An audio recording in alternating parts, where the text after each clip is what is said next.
మదనపల్లిలో నేచర్ వ్యాలీలో premium villa flat owner కావడానికి కింది నెంబర్లను సంప్రదించండి.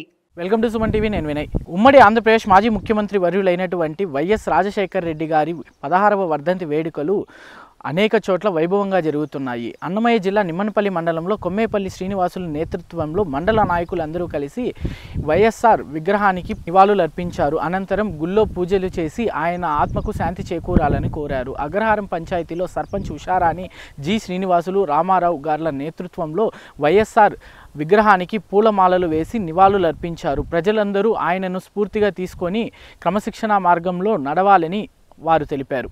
నిమ్మనపల్లి మండల వైఎస్ఆర్ కాంగ్రెస్ పార్టీ కుటుంబ సభ్యులకు ప్రతి పంచాయతీ నుండి వచ్చినటువంటి మా సోదరులందరికీ కూడా పేరు పేరున నమస్కారం చేసుకుంటూ ఈరోజు మా అగ్రహారం పంచాయతీ పూలవాండ్లపల్లి కొమ్మేపల్లి శ్రీనివాసులు రెడ్డి యొక్క ఆధ్వర్యంలో అందరూ కూడా అన్నదమ్ములుగా సహకరించుకొని ఒకరికొకరు తోడ్పడి అన్ని విధాల రాజశేఖర రెడ్డి గారిని గుర్తించుకుంటూ ఆయన చేసిన ప్రతి ఒక్క పథకాన్ని కూడా మనం మర్చిపోకుండా మళ్ళా కూడా జనంలోకి తీసుకోవాల్సిన అవసరం ఎంతైనా ఉంది.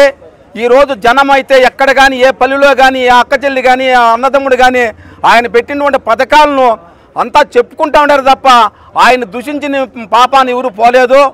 ఆ విధంగానే ఆయన నడిచిన అడుగుజాలలోనే ఆయన కుమారుడు కూడా మంచి పథకాలు పెట్టి కనీసం అంటే ఆయన చెప్పిన 10 పథకాలు అయితే 100 పథకాలు అమలు పెట్టిన మా ఘనత మన ప్రియతమ నాయకులు మాజీ ముఖ్యమంత్రి వర్యులు జగన్మోహన్ రెడ్డి గారు.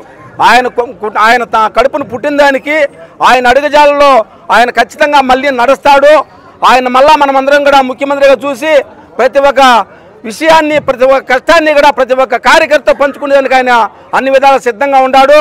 రాబోయే రోజులు కూడా అందరూ కూడా మనం కలిసికట్టుగా ఈరోజు ఎంతమంది అయితే అన్నదమ్ములంతా చేరినామో ఆ విధంగా అందరూ చేరి ఈ యొక్క ప్రతి ఒక్క ఎలక్షన్లో కానీ, ప్రతి ఒక్క విషయంలో కానీ, ప్రతి ఒక్క పథకంలో కానీ ముందుండి అందరూ కూడా ఆ పథకాన్ని ప్రజల్లోకి తీసుకోవాల్సిన అవసరం ఎంతైనా ఉందని కూడా మీ అందరికీ తెలియజేసుకుంటూ, ఇలాంటి దుర్మార్గ పాలన కొనసాగుతుంటే కేవలం ఒక రాజశేఖర రెడ్డి లేని లోటు వల్ల ఈ కూటమి ప్రభుత్వం వీళ్ళంతా ఇచ్చేసుకుంటాడు.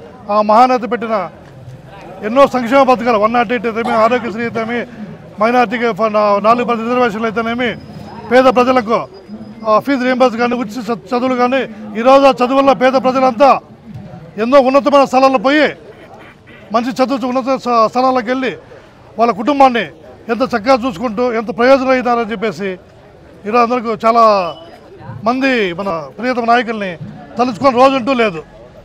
కావున అలాంటి నేత లేని లోటు స్పష్టంగా కనిపిస్తుంది. కాబట్టి మరొకసారి అతని కుమారుణ్ణి మన ప్రియతమ మాజీ ముఖ్యమంత్రి జగన్మోహన్ రెడ్డి గారిని ఇంకోసారి ముఖ్యమంత్రి చేసుకొని మన పేద ప్రజలకందరికీ మంచి కలగాలని. రాజశేఖర రెడ్డి గారి 16వ వర్ధంతికి విచ్చేసిన బట్టి మన మండల నాయకులకి, కార్యకర్తలకి అందరికీ పేరు పేరున నా హృదయపూర్వక నమస్కారాలు. అలాగే ఈ సంక్షేమానికి మారుపేరైనటువంటి డాక్టర్ వైఎస్ రాజశేఖర రెడ్డి గారు, అలాగే ఆయన కుమారుడు చేస్తున్నటువంటి సంక్షేమ పథకాలన్నీ కూడా రాష్ట్ర ప్రజలందరూ గర్వంగా ఎప్పటికీ మర్చిపోకుండా ఆయన చెప్పిన పథకాలు ఏవైతే ఉన్నాయో అవైతే ఉచిత విద్యుత్ కానీ, ఉచిత చదువులు కానీ ఏవైతే చెప్పినాడో ఆయన మాట ప్రకారం నిలిచి చేసినాడు. అలాగే ఆయన బాటలోనే ఆయన కుమారుడు కూడా అలాగే ఏమేమి చెప్పినాడో అవన్నీ కూడా చేస్తున్నాడు. ఆయన కూడా రాబోయే తరంలో కూడా మనం ముఖ్యమంత్రిని చేసుకునేదానికి అందరూ కూడా కలిసికట్టుగా ఈ ఒక కుటుంబ సభ్యులు అందరూ కూడా కలిసి పోరాడి ఆయన్ని విజయబాటలో నడిపించాలని చెప్పి మిమ్మల్ని అందరినీ కోరుకుంటూ ఈ అవకాశం ఇట్టి మీ అందరికీ కూడా మరోసారి ధన్యవాదాలు తెలుపుకుంటూ సెలవు తీసుకుంటాను. జై జోహార్ వైఎస్ఆర్.